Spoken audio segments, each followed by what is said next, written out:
Mindanao, ako po si Tony Velasquez. Ako naman si Nina Corpus. At ito ang Balitang Europe.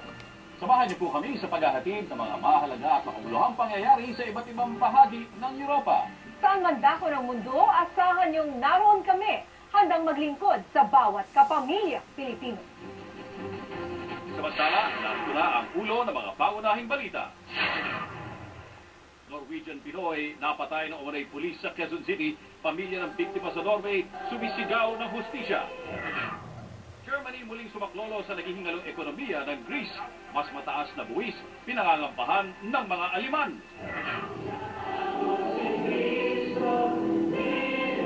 World Youth Day sa Madrid. Pinaghahandaan na ng mga kabataang Pinoy sa Brussels at Roma. Pinoy Scholar, inspirasyon sa kapwa Pinoy students sa prestigyosong Oxford University sa England.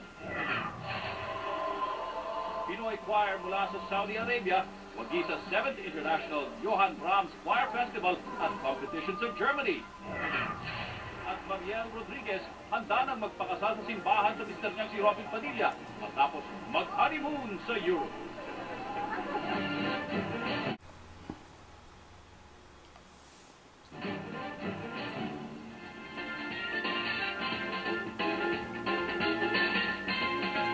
Nanalo ng gold at silver diploma ang Saringhilig Choir sa 7th International Johannes Brahms Choir Festival and Competition sa Germany.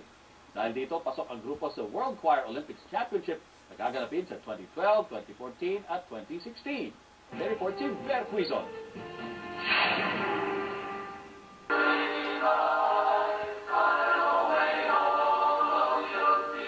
Nag-uumapaw sa tuwa ang Saringhilig Choir nang masungkit nila ang gold at silver diplomas ng 7th International Johannes Brahms Choir Festival and Competition sa Wernigerode, Germany noong July 8 to 9. Nakuha nila ang isang glass trophy sa folkloric category at silver diploma naman sa male chamber choir category. Bali, dalawa po yung sinalihan po namin dito. Una-una po yung folkloric. Kung po sa folkloric, kami po ay nag-gold ng gold. At ang sa male chamber ay nagkaroon po kami ng silver. Mga OFW sa Saudi Arabia ang mga miyembro ng Saringhilig Choir. Aminado ang grupo na hirap sila sa pag-practice dahil pinagbabawal ang pagtitipon-tipon sa Saudi. Sa Saudi Arabia, ang pagbubuo ng grupong ganito ay hindi talaga allowed. So kami po ay nagpa-practice, pero ingat na ingat po kami. After ng trabaho namin, tapos sa gabi, at yung kwarto na papracticean namin ay talagang silyado, kumbaga meron kaming ginawa para hindi lumalabas yung sound.